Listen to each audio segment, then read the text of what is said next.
to the laser labs here at University of Amsterdam. I'm Urech SrMic, a PhD student with Florian Schreck, and I'll be showing you around his lab today, or at least the beginning of the lab, and then you'll see some more of the other experiments from other people.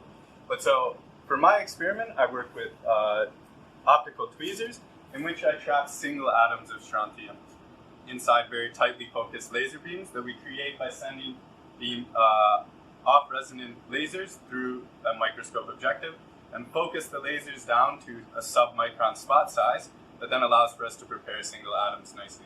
So then to do this process, I'll kind of go through some of the things that Florian has already probably mentioned to you. And that will include first the oven, in which we take a rock of strontium. We heat this rock of strontium up to create a gas of hot strontium atoms. These atoms are then collimated into a hot atomic beam traveling at about 500 meters per second as it goes through these tubes here. And then it enters the Zeeman-slower, in which it undergoes laser cooling with the laser beam propagating this way and a magnetic field that helps to keep this laser beam resonant with the atoms as they get cooled down to approximately 30 meters per second in this main science chamber.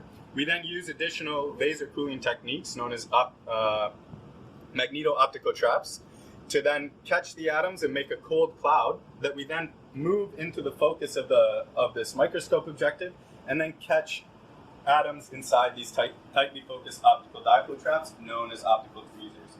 There's some other things here, which is a versatility of our machine, but we'll ignore this for now. But to do this process that I'm just explaining already, you need a number of different lasers, a lot of optics, and we then have all of these lasers and these optics on the other optical table that I'll show you in 1 second.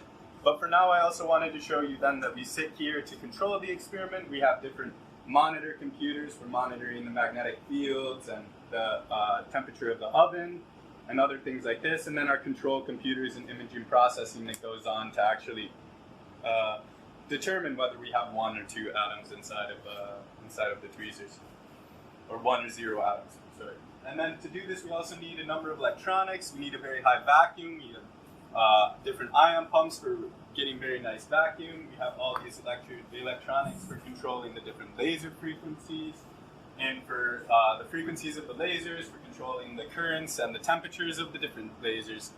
And and then additionally, we need all of these additional optics for basically manipulating the frequency of different lasers using acoustic optic modulators. And then this whole mess of fibers that allows for us, of optical fibers that allows for us to bring the laser light to the proper place on the experiment. You can also see these boxes along with different external cavity lasers that we use for different applications, such as repumping the atoms or manipulating their internal state, which includes then allowing for us to do things like coupling the neighboring tweezers, which are farly separated by Rydberg interactions, which then happens from exciting the atom to a very high electronic state. So I think that'll end things for me, and I'll pass you over now to Benjamin that'll explain the atom laser experiment for you. Thanks. Have a good day.